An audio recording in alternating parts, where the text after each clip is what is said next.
My husband confessed he is gay on our honeymoon and faked his love, but he instantly regretted it. I was sitting on the deck of our private overwater bungalow in the Maldives, watching the sunrise paint the ocean in shades of gold and pink. In my hands, I held my husband's phone. The screen glowed with a message that shattered everything I thought I knew about my life. The text was simple, devastating. You made it through? Hang in there, get the money, and we'll be together again.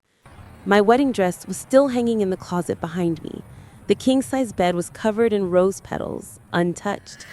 And I realized with crushing clarity that I had married a complete stranger, a man who never wanted me at all. Before we dive in, tell us in the comments which city you're watching from, and don't forget to rate this story from 0 to 10 at the end. Now let's continue. Let me take you back to the beginning, because understanding how I got here requires you to know who I was. My name is Layla Ashford, and I come from what people call old money. My family has been part of Greenwich, Connecticut society for 4 generations. My father, Richard Ashford, built an empire in private equity that made him both respected and feared on Wall Street. I grew up in a world of country clubs, debutante balls, and unspoken rules. My mother taught me that reputation was everything, that a woman from our background had to be perfect in every way, poised, educated, virtuous. I attended the right schools, wore the right clothes, said the right things. And I believed, truly believed, that if I did everything correctly, I would have the fairy tale. Part of that fairy tale in my mind was saving myself for marriage. It wasn't just about religion, though my family was Episcopalian and attended church every Sunday. It was about something deeper. I wanted my wedding night to mean something. I wanted to give myself completely to someone who loved me, who chose me, who would treasure that gift. I know how naive that sounds now, but I was 26 years old and I had lived my entire life in a bubble of privilege and expectation. I thought I understood how the world worked. Then, I met Julian Harrington. It was at a charity gala at the Metropolitan Museum of Art in Manhattan. I was there with my parents, wearing a navy Valentino gown that my mother had selected. Julian was across the room, tall and handsome in his tuxedo, talking to a group of older gentlemen. He had dark hair, blue eyes, and the kind of confident posture that came from generations of wealth and breeding. My father noticed him first. He leaned over to my mother and said something I couldn't quite hear, but I caught the words Harrington family and Boston. My mother's eyes lit up with interest. Within 20 minutes, Julian and I were introduced. He was charming in a reserved, proper way. He asked about my degree from Wellesley, my volunteer work with literacy programs. He didn't make crude jokes or stare at my body like so many men at these events did. He was, in every measurable way, a gentleman. He asked for my number before the night ended. My father approved immediately. Over the next few months, Julian courted me in the most traditional sense. Dinners at Lee Bernardine and Per Se, weekend trips to the Hamptons where his family kept a summer house, tickets to the opera and the ballet. He sent flowers to my apartment every Friday, white roses, always elegant, never too flashy. He never pressured me physically. Our kisses were brief and chaste. When I told him early on that I wanted to wait until marriage, he simply nodded and said he respected that. He said it showed strength of character, that it was rare to find a woman with real values anymore. I thought it was romantic. I thought he was different. His family seemed perfect, too. The Harringtons were old Boston money, their fortune built on real estate developments that stretched back to the early 1900s. Julian's father, Harold Harrington, was a stern man with silver hair and a commanding presence. He ran the family business with an iron fist. Julian's mother had passed away when he was young, so it was just the two of them. Harold seemed pleased about our relationship. At family dinners in their Beacon Hill townhouse, he would talk about legacy and duty and the importance of maintaining family traditions. My father and Harold got along immediately. They would disappear into the study after dinner to discuss business, leaving Julian and me in the formal living room making small talk. I didn't think much of it at the time. When Julian proposed after 8 months of dating, it was at the same spot where we first met, the Met. He had arranged a private viewing of the Temple of Dendur, just the two of us, surrounded by ancient Egyptian stone and reflecting pools. He got down on one knee and presented a 5-carat diamond ring that had belonged to his grandmother.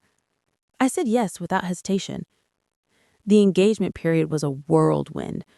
My mother took over the planning immediately because a wedding like ours required at least a year of preparation. We booked the Rosecliff Mansion in Newport, Rhode Island, 300 guests, a Vera Wang wedding dress that cost more than most people's cars, a cake from Sylvia Weinstock, a string quartet flown in from Vienna. But looking back now, there were signs. Small things that I explained away because I wanted so desperately to believe in the perfection of it all. Julian was often distant. He would cancel dates at the last minute, always with the same excuse: his father needed him for business matters. He never explained what those matters were, and I never pushed. I thought I was being supportive, giving him space to handle family responsibilities. He was uncomfortable with physical affection. If I tried to hold his hand for too long, he would find a reason to pull away. If I leaned in for a kiss, he would turn his head so I caught his cheek instead of his lips. I told myself he was just reserved, that he was being respectful of my boundaries. His father was increasingly controlling as the wedding approached. Harold will call Julian multiple times a day, demanding updates on wedding details, on the merger discussions with my father, on timelines and contracts. I once asked Julian if everything was okay with the family business. He snapped at me for the first time, saying I didn't understand the pressure he was under. I apologized immediately. I was so trained to be accommodating, to smooth over conflicts, that I never questioned whether his reaction was appropriate. The wedding day itself was perfect on the surface. The weather cooperated with brilliant sunshine and a gentle ocean breeze. I walked down the aisle on my father's arm, looking at Julian waiting for me at the altar. He looked handsome in his custom Tom Ford tuxedo, but when I caught his eye, I noticed something strange. He looked tense, almost afraid. I assumed it was normal wedding jitters. The ceremony went off without a hitch. We said our vows in front of 300 guests, representing the best of East Coast society. We signed the marriage certificate. We kissed briefly while everyone applauded. At the reception, during the speeches, my father stood up and announced something I hadn't been expecting. He raised his champagne glass and declared that the Ashford and Harrington families were not just united in marriage, but in business. A formal merger of our companies, creating one of the largest private equity firms in the Northeast. The room erupted in applause. Harold Harrington stood and shook my father's hand. Julian smiled, but I noticed his hand was shaking slightly as he held his champagne flute. I leaned over and whispered, asking if he had known about this. He said of course, and that we would talk about it later. But we never did. The reception lasted until midnight. We were staying at the mansion that night before flying out to the Maldives the next morning. As I changed out of my wedding dress and into my going-away outfit, I felt a strange hollowness in my chest that I couldn't explain. I told myself it was exhaustion, the stress of the wedding, normal emotions. The flight to the Maldives was long, nearly 24 hours with connections. Julian slept most of the way. When he was awake, he worked on his laptop, reviewing documents that he wouldn't let me see. He said they were boring business things that I didn't need to worry about. We arrived at the resort in the late afternoon. The place was breathtaking.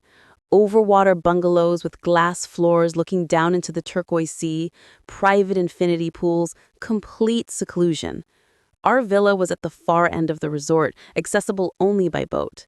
The staff had scattered rose petals everywhere and left champagne chilling in an ice bucket. It was paradise. It should have been the most romantic moment of my life. Julian immediately went to the outdoor shower, saying he needed to wash off the travel. I unpacked our suitcases, hanging up my carefully selected lingerie and the silk nightgown I had bought specifically for tonight. My hands were trembling.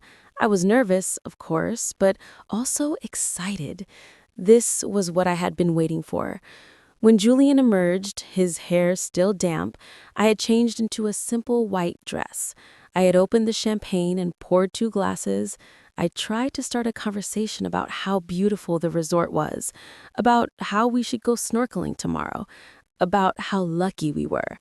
He answered in one-word responses. Yes, sure, maybe. I asked if he was tired. He said yes, but he didn't suggest going to bed. He just stood there looking out at the ocean, his back to me. I walked up behind him and gently touched his shoulder. He flinched. I pulled my hand back, confused. I asked if something was wrong. He turned to me and his face was hard, almost cold. He said nothing was wrong. He was just processing everything. The wedding, the merger, the expectations. He said he needed a minute to himself. I said, of course, and retreated to the bedroom. I sat on the edge of the bed, surrounded by rose petals, and told myself this was normal. Wedding nights were supposed to be nerve-wracking. We just needed time to relax into it. An hour passed, then 2. Julian never came to bed. I finally got up and found him still standing on the deck, now drinking straight from the champagne bottle. I tried again, approaching carefully like you would approach a spooked animal. I told him we didn't have to do anything he wasn't ready for, that we could just sleep, that there was no pressure. He laughed, but it wasn't a happy sound. He said that was easy for me to say, that I didn't understand the weight of what was expected of him. I didn't know what that meant, but I tried to be comforting. I put my hand on his arm again. This time he didn't pull away. He turned to me and kissed me, hard and sudden. It wasn't romantic. It felt almost aggressive. I was startled, but I kissed him back, thinking maybe this was just how he expressed passion. He led me to the bedroom. We lay down on the bed. He was shaking. I thought it was desire. But then he stopped. He just stopped moving, stopped touching me. He sat up with his back to me, his head in his hands. I sat up too, wrapping the sheet around myself. I asked what was wrong. I asked if I had done something. That's when he turned to me with that cold expression I'll never forget. He said this wasn't working, that I didn't excite him the way he thought I would. The words hit me like a physical blow. I felt my face burning with shame. I asked him what he meant. He continued, his voice flat and clinical. Maybe it was the pressure, he said. The wedding, the families, all the expectations. He just needed time, a few days to relax and let things happen naturally. Then he said something that destroyed me. He told me I was being too eager, too intense, that I needed to give him space to breathe. I felt like I couldn't breathe myself. I apologized. I actually apologized to him, saying I didn't mean to pressure him, that I understood that we could take all the time he needed. He nodded, stood up, grabbed a pillow, and walked to the living room.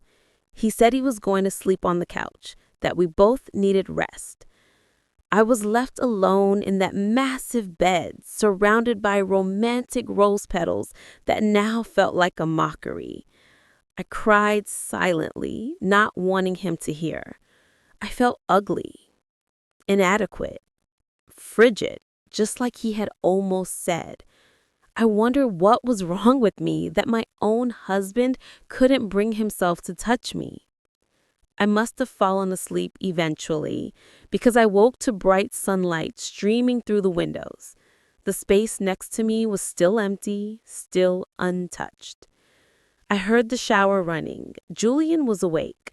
I lay there for a moment, trying to gather the courage to face him, to pretend everything was okay. I had already started the mental gymnastics of convincing myself that this was just a bump in the road, that tonight would be different, that I just needed to be more patient and understanding. Then I heard his phone vibrate on the nightstand. I wouldn't have looked. I swear I wouldn't have, except the screen lit up and I saw the preview of the message. It was from a contact saved as just M. The preview read, "You made it through? Hang in there. Get the money and..." The rest was cut off. My heart started pounding. Something in my gut told me to look. I picked up the phone. He didn't have a passcode, which struck me as strange now that I thought about it. A man as private as Julian should have had security on his phone. I opened the message thread. The full message read, "You made it through? Hang in there, get the money, and we'll be together again. I miss you so much. Last night was torture knowing you were with her." I stopped breathing. I scrolled up. More messages. Hundreds of them. Going back months. Before our wedding. Before our engagement. M, I hate that you have to do this, but I understand. Your father won't leave you alone until you pull this off. Julian, I know. Just a few more months. Once the merger goes through and I get access to the trust, we can disappear. Rio, like we planned. M, what if you can't go through with it? What if she actually expects you to... Julian, I'll handle it. I'll make excuses. Tell her I need time. Women like her are so desperate to believe in fairy tales, she'll believe anything I say. M, I love you. This is killing me. Julian, I love you too. Once I have the money, we're gone. I promise. I kept scrolling, my hands shaking so badly I almost dropped the phone. There were photos. Julian and another man, clearly intimate, kissing, in bed together. The man's face was visible in several shots, handsome, younger than Julian, with dark eyes and a bright smile. There were discussions about their future together, about buying a villa in Brazil where no one would know them, about finally being free to live as themselves. There were bitter complaints about Harold Harrington's demands, about how the family business was drowning in debt, about fraud investigations that were getting too close, about how the marriage to me was the only way to secure enough money to cover the losses and start over. Julian had written, "She's so naive. She actually thinks I respect her values. The old money princess living in her fantasy world. She'll never suspect a thing."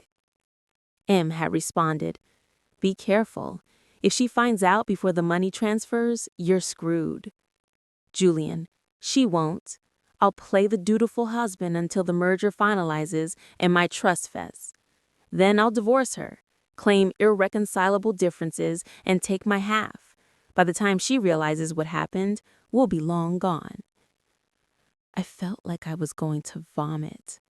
The shower was still running. I kept reading, unable to stop even though every word was like a knife.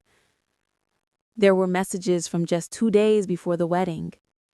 M, I can't believe this is really happening. I can't believe you're actually going to marry her. Julian, it's just a piece of paper. You're the only person I've ever loved. You know that. M, then why does it feel like I'm losing you? Julian, you're not. I'm doing this for us, for our future. Once this is over, we'll never have to hide again. And then, messages from yesterday, from our wedding night. M, is it done? Julian, no, I couldn't. I tried, but I can't be with a woman. Even thinking about it makes me sick. M, what are you going to tell her? Julian, I already told her she doesn't excite me. Blames her for being too eager. She brought it completely. Apologized to me. Can you believe it? M, poor thing, almost makes me feel bad. Almost. Don't. She's a spoiled rich girl who's never faced real problems in her life. She'll be fine. The shower turned off. I sat there, holding his phone, my entire body numb. I wasn't crying. I was beyond tears. I was in a state of complete shock. The bathroom door opened. Julian came out in a towel, his hair wet. He saw me sitting on the bed with his phone in my hands. His face went white. For a long moment, neither of us said anything. Then he started toward me, his hand outstretched. He said my name in that calm, patronizing tone he used the night before. I stood up, still holding the phone. I asked him who M was. He froze. I watched him calculate, trying to decide whether to lie or confess. I could see it happening in real time. Finally, he said, Marcus. His name is Marcus. I asked how long. He said 3 years. 3 years. We had been together for just over a year. He had been with Marcus the entire time, before me, during us, through our engagement, up until yesterday. I asked him if any of it was real, if he ever cared about me at all, even a little. He had the audacity to look annoyed. He said I was being dramatic, that this wasn't about me, that I couldn't possibly understand the pressure he had been under. I asked him what pressure could possibly justify this, justify using me like this. That's when he told me everything. Not because he wanted to, but because he was angry that I had found out before his plan was complete. He told me his father's company was drowning in debt, that Harold Harrington had been running a Ponzi scheme for years, moving money between shell corporations to hide losses, that federal investigators were closing in, and that the only way to save the family from complete ruin was to secure a massive influx of legitimate capital. That's where my father came in. The merger wasn't just a business opportunity, it was a lifeline. My father's firm would inject enough money to cover Harold's fraudulent losses and make the books look clean. In exchange, Julia would receive a trust distribution of $20 million, vested immediately upon marriage consummation. $20 million that was supposed to be his ticket to freedom with Marcus. I asked why he didn't just tell his father the truth, that he's gay, that he didn't want this life. Julian actually laughed. He said I really didn't understand anything. His father would rather see him dead than openly gay. The Harrington name meant everything to Harold: legacy, tradition, appearances. When Harold found out about Marcus 2 years ago, he threatened to disown Julian completely, cut him off without a cent. Worse, he threatened to have Marcus deported. Turns out, Marcus was in the country on an expired visa, working under the table. Harold gave Julian an ultimatum: marry someone appropriate, produce an heir, and maintain the family image, or lose everything, and watch Marcus get sent back to Brazil. Julian chose the lie. I asked if Marcus knew, if Marcus was part of the plan. Julian said of course he knew. They had planned it together. Marcus was waiting in Boston right now, ready to leave the country the moment Julian got the money. I stood there, taking it all in. This man I had married less than 48 hours ago, this man I had trusted completely, this man who had looked me in the eyes and promised to love and cherish me, he had never intended to keep a single vow. I asked him what he thought was going to happen next, if he really believed I would just go along with this. He had the nerve to try negotiation. He said we could still make this work, stay married for a year, long enough for appearances. He would give me a generous allowance. I could do whatever I wanted, see whoever I wanted, as long as we maintained the public facade. He actually thought I would agree. I looked at him standing there in his towel, still handsome, still perfectly groomed, still believing he could manipulate his way out of this. I told him no. He blinked, genuinely surprised. I told him I was calling my father. Julian's expression changed instantly. The mask dropped completely. He stepped toward me and told me I couldn't do that I didn't understand what would happen if the money didn't come through. I asked if he was threatening me. He said he was telling me the reality of the situation. His father needed that money. My father had promised it. The merger was already in motion. If I backed out now, there would be consequences. I asked what consequences. He didn't answer. He didn't have to. The implication was clear enough. I walked past him to my suitcase and pulled out my own phone. I had my father on speed dial. Julian tried to grab the phone from my hands. I pulled away from him and told him not to touch me. He backed off, but he was panicking now.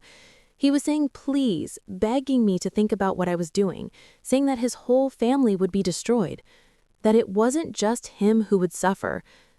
I didn't care. I called my father.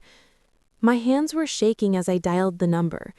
It was early morning in Connecticut, around 6 a.m. The sun would just be coming up over Long Island Sound, painting our family estate in soft gold light. For a moment, I almost hung up, almost convinced myself to handle this alone, to not drag my family into this humiliating mess. But then I remembered Julian's words from the night before, how he had made me feel small and inadequate, how he had twisted everything to make me believe I was the problem. I pressed the call button. Richard Ashford always answered his phone. It was one of the things that made him successful in business. Always available, always in control. Even at 6 in the morning, even when his daughter was supposed to be on her honeymoon halfway around the world. He picked up on the second ring. His voice was alert, no trace of sleep. He asked if everything was all right, if I was enjoying the honeymoon, if the resort was everything we had hoped for. I opened my mouth to say yes, to lie, to maintain the perfect facade. Instead, I started crying. Not delicate tears, real, ugly sobbing that I couldn't control. All the pain and humiliation and rage from the past 48 hours came pouring out. My father's voice changed immediately. He asked what happened, who hurt me, where Julian was. I forced myself to breathe, to calm down enough to speak. I told him no, everything was not all right. Then I told him everything, every single detail. The wedding night and Julian's coldness, his cruel words about me not exciting him, the morning discovery of the messages, Marcus, the 3-year affair, the fraud, Harold's Ponzi scheme. The merger being nothing but a desperate attempt to cover criminal activity, the plan to take the money and run through Brazil. My father listened without interrupting. I could picture him in his home office, the one with the mahogany desk and the wall of windows overlooking the gardens. I could see him sitting in his leather chair, his jaw tightening, his eyes going cold the way they did when someone tried to cheat him in a business deal. When I finished, there was a long silence. I could hear him breathing, controlled and steady. Then he asked me a simple question. Do you have proof? I said yes. Screenshots, messages, everything. Julian's entire conversation history with Marcus, the discussions about the fraud, the plans to divorce me and take half the money, all of it. He told me to send them to him immediately. Every single message, every photo, everything. My fingers fumbled with the phone as I forwarded the screenshots, one after another, the evidence of my husband's betrayal transmitted through satellite signals to my father's secure email. Then my father asked where Julian was right now. I looked across the room. Julian was sitting on the edge of the bed with his head in his hands. He looked up when he heard me say his name. Our eyes met. His were filled with fear and something else, maybe regret. Maybe just panic that his plan had fallen apart. I told my father Julian was right here, that he knew I had found everything. My father's voice changed again. It became the voice he used in boardrooms when he was about to destroy someone's career. Cold, precise, lethal. The voice that had made grown men cry during hostile takeover negotiations. He said he needed me to understand something very important. He told me he had been holding the final transfer, $20 million to Harold Harrington's company, contingent on the marriage being properly consummated. It was in the fine print of the merger agreement, buried in Clause 17, subsection 4, a clause that Harold himself had insisted on, probably to ensure Julian followed through with the entire charade. My father said the money hadn't transferred yet because he wanted to wait until I confirmed everything was fine on the honeymoon. Standard procedure for a transaction this large. He always verified the details before releasing funds. That meant the money was still in the Ashford family accounts. still under my father's control. Then he said something that made Julian's head snap up across the room. He said he was canceling the transfer immediately, effective this instant. The merger was void. Julian lunged for my phone. I turned away from him, moving toward the balcony, putting distance between us. I told my father I needed to go. Julian was getting aggressive. My father's voice sharpened. He told me to stay on the line, not to hang up under any circumstances. He was calling his lawyers right now on another phone. He said the marriage would be annulled. Grounds, fraud, and failure to consummate. With the evidence I had sent him, it would be a simple process. Clean, fast, brutal. He told me to pack my things and get on the next flight home. He was sending his personal attorney, Marcus Chen, to the resort to escort me. Marcus would be on a private jet within the hour. He would also be serving Julian with annulment papers and a cease and desist order preventing him from contacting me or my family. My father paused. Then he asked me one more time if I was okay, if Julian had hurt me physically, if I was safe. The concern in his voice almost broke me again, but I held it together. I told him I was okay, that Julian hadn't touched me, that I was angry and hurt but not in danger. My father said good. Then he said something I'll never forget. He said he was proud of me, that most people would have hidden this, tried to make it work, sacrificed themselves to avoid the scandal, but I had been brave enough to tell the truth. He said that took real strength. We hung up. I stood there on the balcony, the Indian Ocean stretching endlessly before me, and I felt something shift inside my chest. Something that had been wound tight for years started to loosen. I turned back to face Julian. He was standing now, staring at me with pure hatred. His face was red, his fists clenched at his sides. He said I had just destroyed his entire life, that I had ruined everything, that I was a spoiled, vindictive child who didn't understand the real world. I looked at this man I had married less than 48 hours ago. This man who had stood in front of 300 people and promised to love and cherish me. This man who had lied to my face every single day. I told him very calmly that he had destroyed his own life when he decided to use me as a pawn in his father's criminal scheme. He said I didn't understand, that his father would kill him, not figuratively, actually kill him, that Harold Harrington didn't tolerate failure, that the only thing keeping Julian alive was the promise of that money. I said that wasn't my problem anymore. Julian started pacing, running his hands through his hair. He was spiraling, talking faster and faster. He said we could still fix this, that I could call my father back and tell him I had overreacted, that we could work something out, that he would do whatever I wanted if I just didn't destroy his family. I asked him if he could actually hear himself, if he understood that he was still trying to manipulate me even after I had seen every text message, every lie, every cruel thing he had said about me to his lover. He opened his mouth to respond. His phone rang. We both looked at it sitting on the nightstand. The screen lit up with a contact photo. Harold Harrington, stern and imposing in a business suit. Julian's face went from red to white in an instant. His hand trembled as he reached for the phone. He answered, put it on speaker, probably because he was too shocked to think about privacy anymore. I couldn't make out the exact words Harold was screaming, but I could hear the rage, the volume, the viciousness.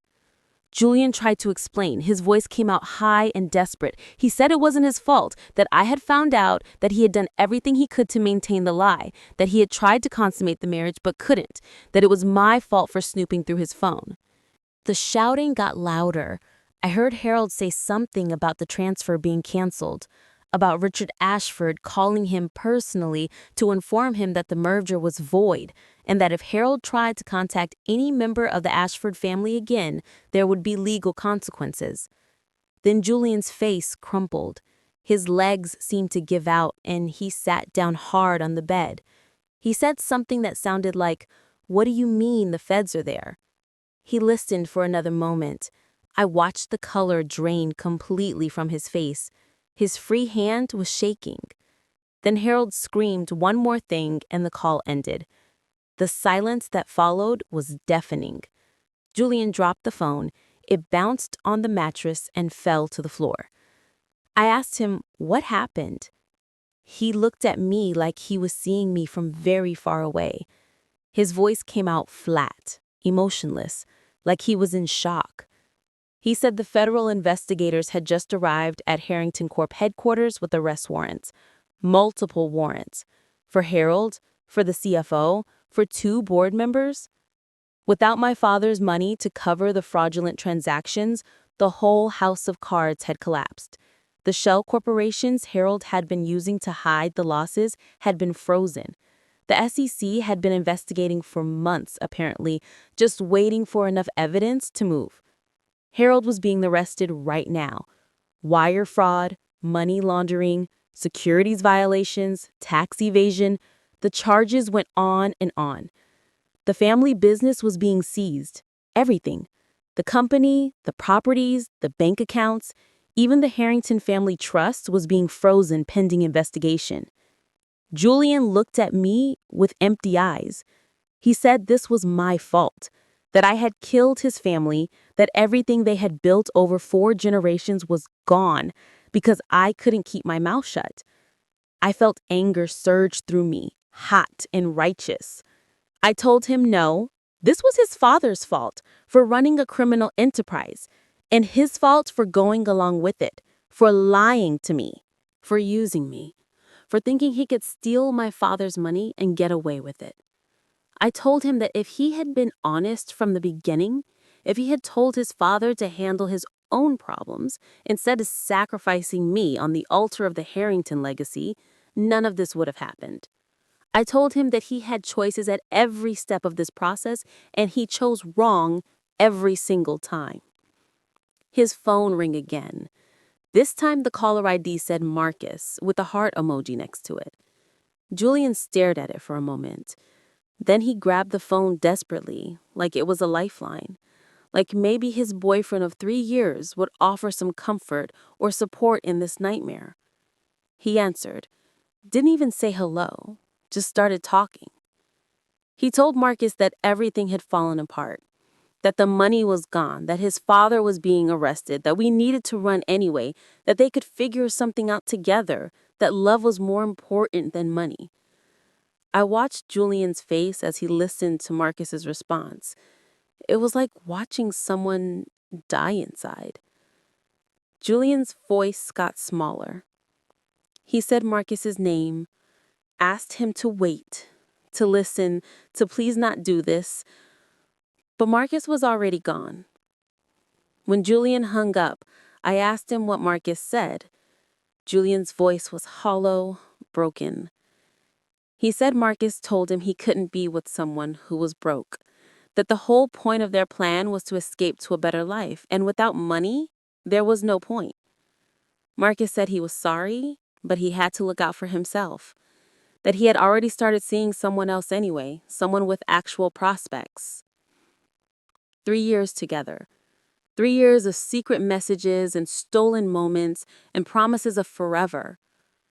Marcus ended it in less than 3 minutes because the money disappeared. Julian made a sound that wasn't quite a laugh and wasn't quite a sob. He said he should have known, that Marcus had always been more interested in the lifestyle than in him. But Julian had convinced himself it was real because he wanted so desperately to believe that someone actually loved him. He looked at me then, really looked at me for the first time since this all started. He said we were the same, him and me, both used by the people we loved, both betrayed by the people we trusted most. I shook my head. I told him we weren't the same at all. I had been honest. I had entered this marriage in good faith with real feelings and real intentions. I had been a victim of his deception. He had been a willing participant in fraud. He had lied and manipulated and hurt people to get what he wanted. The fact that it had blown up in his face didn't make us the same. It just made him someone facing the consequences of his own choices. Julian sank down onto the floor, his back against the bed. He started crying. Not the angry tears from before. These were defeated tears. The tears of someone who has lost everything and knows it's his own fault. He kept saying Marcus's name over and over. Like if he said it enough times, maybe his boyfriend would come back. I watched him for a moment. Part of me wanted to feel vindicated, to feel like justice had been served, to enjoy watching him suffer the way he had made me suffer.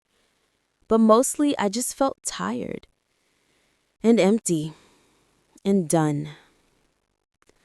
I walked to the closet and pulled out my suitcase. I started packing methodically. Clothes, toiletries, shoes. Each item folded precisely, placed carefully. The familiar ritual of packing was grounding, something normal in a situation that felt completely surreal. My wedding dress was still hanging in the garment bag. I left it there. I never wanted to see it again. Maybe the resort could donate it. Maybe they would throw it away. I didn't care. Julian watched me pack. He had stopped crying, but he looked destroyed, smaller somehow. He asked where I was going. I told him home, back to Connecticut, back to my real life, back to people who actually cared about me. He asked what was going to happen to him. I paused in my packing. I looked at him sitting there on the floor, surrounded by rose petals that were starting to wilt in the tropical heat. I said I didn't know, and I didn't care. He flinched like I had hit him. He asked if I hated him. I stopped packing completely. I turned to face him, really looked at him. This broken man, sitting on the floor of our honeymoon suite, his perfect facade completely shattered, his carefully constructed lies exposed to harsh sunlight. I told him I didn't hate him. I felt sorry for him. He asked why. I said because he had built his entire life on lies. Lies to his father about who he was, lies to me about why he wanted to marry me, lies to himself about Marcus actually loving him. And now all those lies had collapsed, and he was left with nothing, not even the illusion of love from someone who was just using him for money. I told him I understood why he stayed in the closet, that I couldn't imagine growing up with a father like Harold Harrington, a man who would rather see his son in prison than see him happy with another man, a man who valued legacy and appearances more than his own child's well-being. But I also told him that he had choices. He could have been honest with me from the start. He could have refused to participate in his father's scheme. He could have chosen integrity over money and appearances. Instead, he chose to hurt people, to use people, to sacrifice my happiness and my dignity to save a family business built on fraud. And now he had to live with the consequences. I went back to packing. I zipped up my suitcase. The resort had already arranged a boat to take me to the main island, where I could catch a flight to Mali, then connect to New York. My father's attorney would meet me at the airport. As I wheeled my suitcase to the door, Julian spoke one last time. He said he was sorry. His voice was so quiet, I almost didn't hear it. I turned back to him. I asked if he meant it. He looked up at me with red-rimmed eyes. He said he didn't know anymore, that he had told so many lies he didn't know what was real and what was just another manipulation, that he wasn't even sure if he was sorry for hurting me or just sorry that he got caught. I appreciated the honesty at least, even if it came too late to matter. I told him I hoped he figured it out someday. I hoped he found a way to be honest, even if it was too late for us. I hoped he learned that living a lie, no matter how comfortable, would always eventually collapse. Then I wheeled my suitcase out the door. I didn't look back as I walked down the wooden pathway to the dock. I didn't turn around when I heard the door to the bungalow close. I didn't watch to see if Julian came out onto the deck to watch me leave. I kept my eyes forward. The boat ride to the main island took 20 minutes. The water was impossibly blue, the sky cloudless. It was the kind of perfect day that honeymooners are made of, but I barely noticed. The flight from Male to New York was long, nearly 24 hours with connections. I sat in first class drinking ginger ale and declining the flight attendant's offers of champagne. I couldn't stomach the thought of alcohol, couldn't stomach the thought of anything that reminded me of the wedding reception and the toast to our future together. I didn't sleep. I sat in my oversized seat, watching movies I didn't absorb, reading magazines I didn't retain, thinking about everything that had happened. I thought about the girl I had been just a week ago, so sure of herself, so confident that she had done everything right, so trusting of the man she was about to marry, so certain that following all the rules would guarantee a happy ending. That girl was gone. In her place was someone harder, someone who understood that not everyone deserves trust, that appearances can be devastatingly deceptive, that sometimes the people who seem the most perfect are hiding the darkest secrets, that sometimes doing everything right still leads to heartbreak. When I landed at JFK, it was raining. Gray skies and cold November wind, the complete opposite of the Maldives sunshine. I walked through customs in a daze, wheeling my suitcase, still wearing the linen dress I had put on that morning in paradise. My father was waiting at the arrivals area. He was standing apart from the crowd of drivers, holding signs and families waiting for loved ones. He looked the same as always. Perfectly tailored suit, silver hair, commanding presence. But when he saw me, his expression crumpled. He didn't say anything. He just pulled me into a hug. I held on to him and finally let myself break down completely. All the tears I had held back on the plane came pouring out. My father just held me and let me cry. When I finally pulled away, he handed me his handkerchief. A real cloth handkerchief, monogrammed, the kind no one used anymore except men of his generation. In the car, a black Mercedes with privacy glass, my father told me about Harold. Harold Harrington had been formally charged that morning. The evidence of fraud was overwhelming. The FBI had been building a case for 18 months, waiting for the right moment to move. When my father called to cancel the merger and mentioned why, the federal prosecutors fast-tracked the arrest. Harold was looking at 20 to 25 years in federal prison. At his age, it was essentially a life sentence. The Harrington family was finished. The company was being liquidated to pay back investors who had lost money in the Ponzi scheme. The properties were being seized. The Beacon Hill townhouse, the summer house in the Hamptons, the ski lodge in Aspen, everything. The family name that Harold had been so desperate to protect was now synonymous with corruption and disgrace. Every newspaper in the Northeast had the story on the front page. Harrington Empire collapses. Heir's fraudulent marriage scheme exposed. I asked about Julian. My father said Julian hadn't been charged with anything yet. The prosecutors didn't have evidence that he had been directly involved in his father's schemes, just complicit in the cover-up marriage. But they were still investigating. They were looking into whether he had knowledge of the fraud, whether he had participated in hiding assets, whether he had committed any crimes beyond defrauding me. Either way, Julian was broke. The trust he was supposed to inherit was frozen as part of the criminal asset forfeiture. His credit cards had been canceled, his bank accounts seized. He had nothing.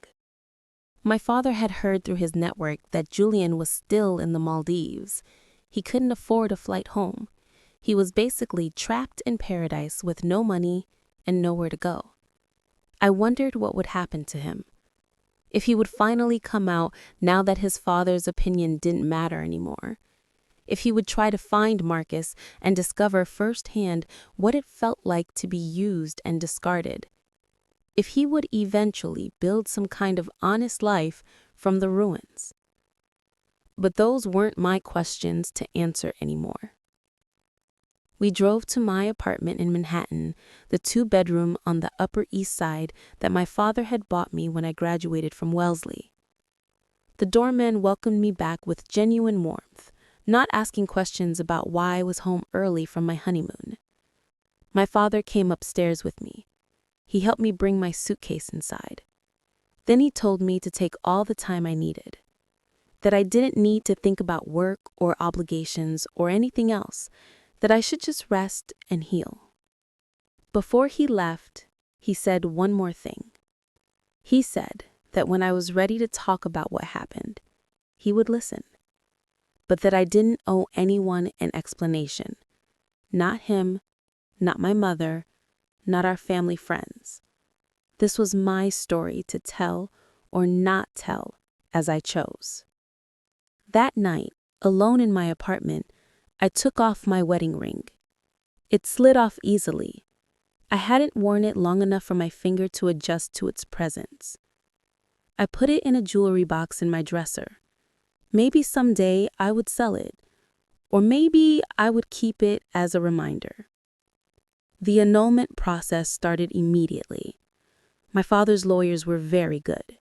They filed in Connecticut, where we had been married, citing fraud and non-consummation. With the evidence I had provided, plus the news coverage of Harold's arrest and the revelation of the scheme, it was a simple process. Julian never contested it. He signed the papers via a lawyer in the Maldives. Apparently, he had borrowed money from Marcus Chen, my father's attorney, to fly home to Boston. He was living in a youth hostel, of all places, because he couldn't afford anything else. Within 4 weeks, the annulment was finalized. It was as if the marriage had never happened. Legally, anyway. Emotionally, I was still processing everything. I went to therapy. A lot of therapy. It took time, but slowly I started to rebuild. I went back to my volunteer work with the literacy program, helping adults learn to read. I reconnected with friends I had neglected during the wedding planning, going to brunches and gallery openings and just being present. I took a trip to Italy by myself, 3 weeks in Tuscany, staying in a villa near Siena. I ate pasta and drank wine and walked through medieval towns. I took cooking classes and learned to make proper carbonara. I sat in museums, staring at Renaissance paintings, and remembered what it felt like to just exist without performing for anyone. I dated, eventually, casually at first, coffee dates that didn't lead anywhere, dinners with men who were nice enough but didn't spark anything. Then, about 8 months after the annulment, I met someone. His name was David. He was a public defender, smart and funny and completely unimpressed by my family's money. He had grown up in Queens, put himself through law school, and spent his days defending people who couldn't afford expensive attorneys. On our 3rd date, I told him about Julian, the whole story. I watched his face carefully, waiting for judgment or pity. Instead, he said that took courage, both to tell the truth when it happened and to share it with him now. We dated for a year before I let myself fall in love with him. I was careful, cautious. I looked for red flags. I trusted my instincts. And slowly, I learned that vulnerability was still possible even after being hurt. 6 months after the annulment, I got a letter. It was from Julian. He was living in a small apartment in Providence, working as a consultant for a tech startup. Nothing glamorous, but honest work. In the letter, he apologized. Really apologized. Not just the hollow sorry he had offered in the Maldives. He said that he had been going to therapy too, that he had come out publicly despite knowing it would make the scandal worse, that his father had disowned him from prison, but that it didn't matter because there was nothing left to inherit anyway. He said Marcus had contacted him once after everything fell apart, asking if there was any money left. When Julian said no, Marcus disappeared for good. Julian wrote that he was learning to be honest for the first time in his life. It was terrifying and lonely and painful, but it was real. He said he didn't expect forgiveness. He just wanted me to know that what I had said in the bungalow about choices and integrity had stayed with him, that I had been right. He ended the letter by saying he hoped I had found happiness, that I deserved it more than anyone he knew. I didn't write back. I didn't need to. I folded the letter and put it in a drawer. Maybe someday I would throw it away, or maybe I would keep it as a reminder of how far I had come. A year after the annulment, I was having coffee with a friend when she asked me if I regretted anything about the Julian situation. I thought about it for a moment. I told her I regretted doubting myself on that wedding night. I regretted the hours I spent thinking I was inadequate or frigid or somehow not enough. But I didn't regret finding out the truth. I didn't regret calling my father. I didn't regret standing up for myself. Because here's what I learned. Sometimes the worst betrayal teaches you the most important lesson. You can't control other people's choices. You can't control their lies or their secrets or their damage. But you can control your response. You can choose dignity over desperation. You can choose truth over comfortable lies. You can choose yourself, even when it's scary, even when it hurts. And karma? Karma always finds its way. Julian lost everything trying to hold on to a lie. His father lost his freedom and his legacy. Marcus lost a relationship he never really valued in the first place. And me? I lost some illusions, some naivete, some blind trust. But I gained something more valuable. I gained the knowledge that I could survive the worst betrayal and come out stronger. That my worth wasn't determined by whether someone desired me. That I was capable of standing up for myself, even against everything I had been taught about keeping up appearances and maintaining peace. I'm not the girl who walked down that aisle in Newport anymore. I'm not the girl who believed in fairy tales and perfect families and the idea that doing everything right guarantees a happy ending. I'm someone who knows that real strength isn't about being perfect. It's about being honest, about being resilient, about being brave enough to walk away from something that looks beautiful but feels poisonous. And I'm someone who knows that my story doesn't end with a failed marriage or a honeymoon betrayal. It ends with me, standing in the sunlight, finally free to write my own chapters. Don't forget to subscribe to the channel for more stories. See you next time.